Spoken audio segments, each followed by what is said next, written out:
Hey everybody, Wildman here, and today we are going to have episode 7 in our case study of the Brookfield Zoo. And today's episode we will be covering what I'm calling feathers and scales, and I actually got that little buzzword from an actual building or area in the zoo that we'll be talking about today. But let's first of all zoom into the area of the zoo that we will be mostly talking about today, and it's in the lower west corner of the zoo.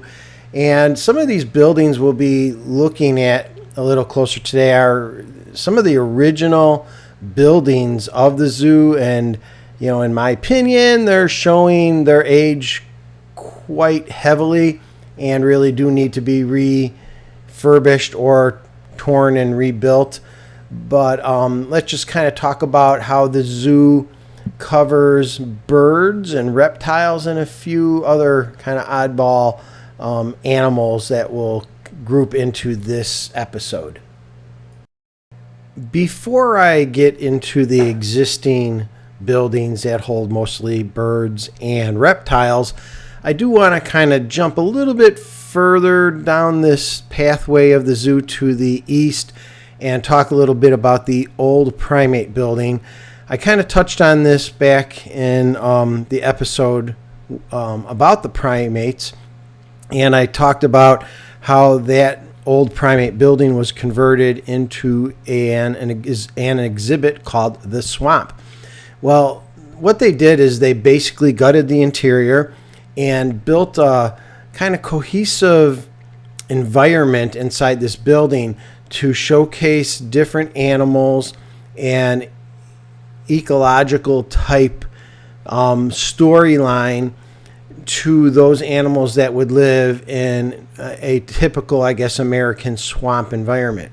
So it holds things like alligators, snakes, some birds, some insects, and has some educational type movies and stuff on how the swamp is very important to the ecological world in a whole. And one of the other primary animals displayed in this exhibit is also the American river otter.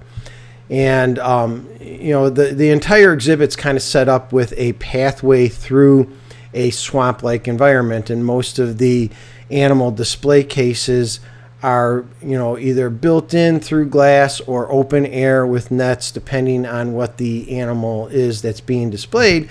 But it's kind of nice because it gives you a little bit of a feel of what it would be like to walk through a swamp. Now, on a side note, I live in Southwest Florida, and I go to a thing called the Slough, Slough. It's basically like a watershed swamp type area. So this is all very, very familiar with me in real life right now. But looking back at that swamp exhibit that I haven't been to for a few years now since I've moved to Florida, it's very similar to walking through the Slough, which is where I live right now. I see gators, I see fish, I see turtles, I see snakes, I see river otters in that environment. So it's actually very cool to kind of see what that exhibit represents in real life. So jumping back over to the primary feathers and scales area of the zoo, what we have here is really 3 buildings. First of all, you have the original reptile house, and the original reptile house was one of the was the first building to open in the zoo back in 1934. It was closed in the early 2000s, and it was being converted into a conservation center, which wouldn't display live animals, but it would detail the zoo's larger conservation mission. And I don't personally know if that actually ever was completed in that conversion, because I think right now that building is actually just used for like zoo offices and zoo meeting facilities. Right in the center we have a larger reflection pool type area, and this is where some waterfowl can be found: ducks, Geese, naturally wild geese, tend to hang out in that pond a lot. You will see flamingos in there, I believe, from time to time.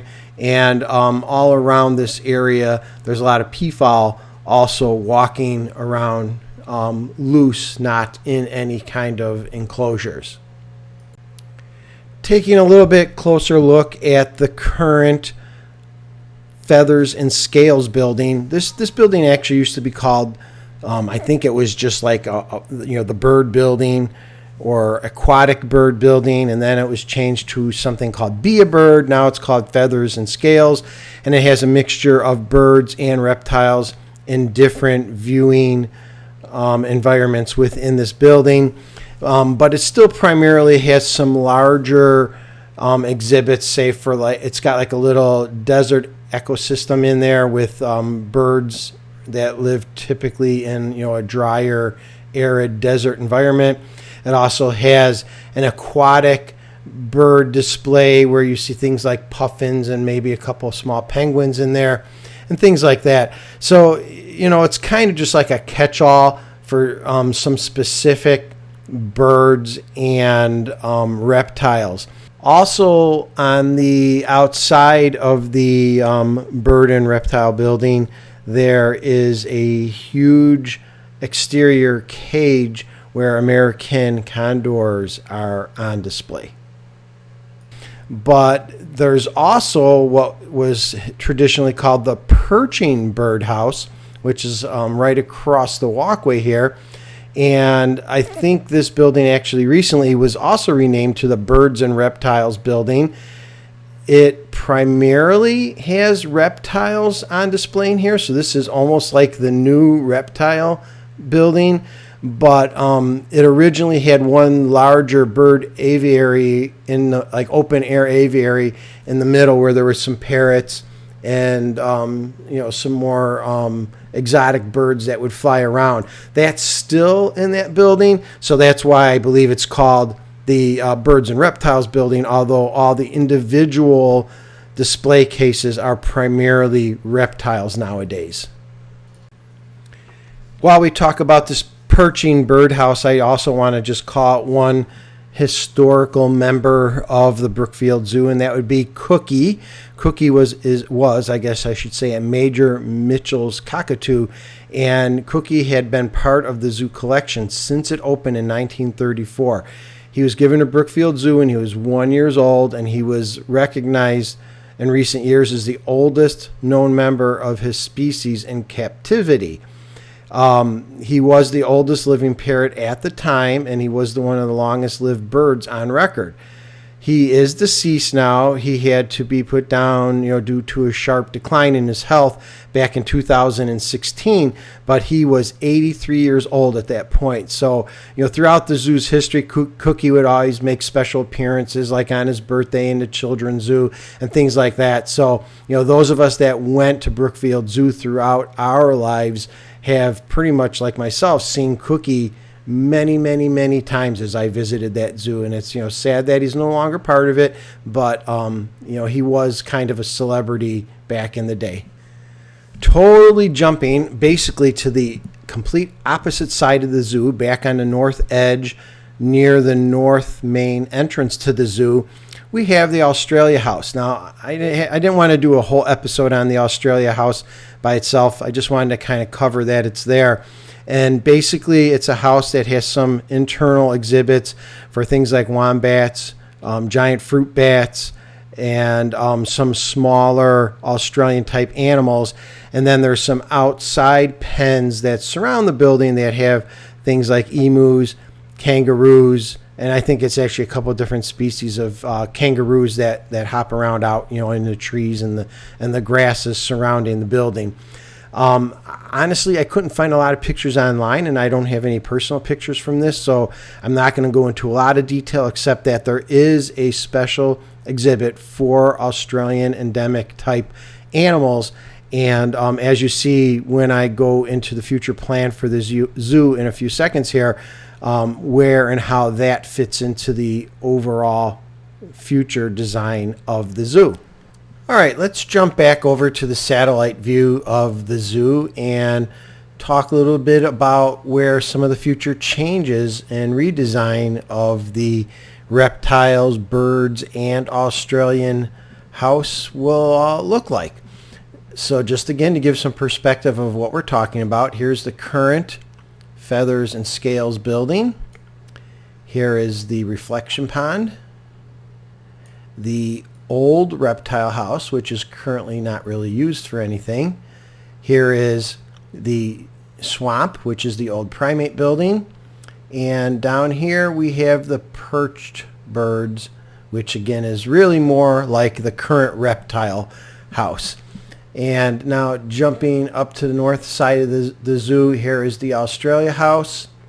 And I believe there's 3 separate pens around the outside of this building that hold the kangaroo, emus, and wallabies. So that's what we're talking about. So now let's bring up the future zoo, and I'll fade it in slowly so you could kind of see how things change a little bit. And we'll, and we'll talk about those. So let's look at the birds and reptiles first. The existing perched bird house is no longer even in a guest viewable part of the zoo. It's now called backstage. So they're basically looking on closing that building and making it into storage or staff buildings of some sort. But what is on here, and I know it doesn't really, see it really clear, is that the bird house, it says renovate it, and it's now connected to a new birdhouse that will extend the capability of having more displays. So it really almost doubles the current bird house size, but again, that's replacing what was, I think in this area down here. I'm sorry, and it also says bird and reptiles, so it'll be a combined building. There is also an American condor exhibit on the outside of the bird building. That's also there currently, so I'm assuming they may refurbish it, but that won't be changing at all. One of the other kind of big changes is that you see that the baboon building or the baboon island is gone. It's more of a lawn area. It's just for future expansion, so there's no current plan for that. But the reflecting pool, and again, I'll fade back out a little bit. You can see the reflecting pool was right here, and the original reptile house was right here. But the current plan calls for those to both be demolished, and there's a bird show auditorium that's being added here, and a smaller reflection pond instead of like a formal concrete line pond. This looks like a more natural pond, and it indicates that flamingos will be residents in this area.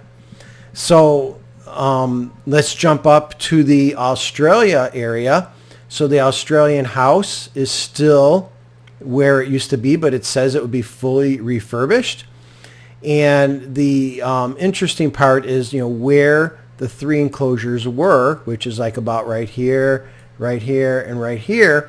You can see that those are being removed, and the elephant, African hippo exhibit that we talked about in the last episode is encroaching into that property right now.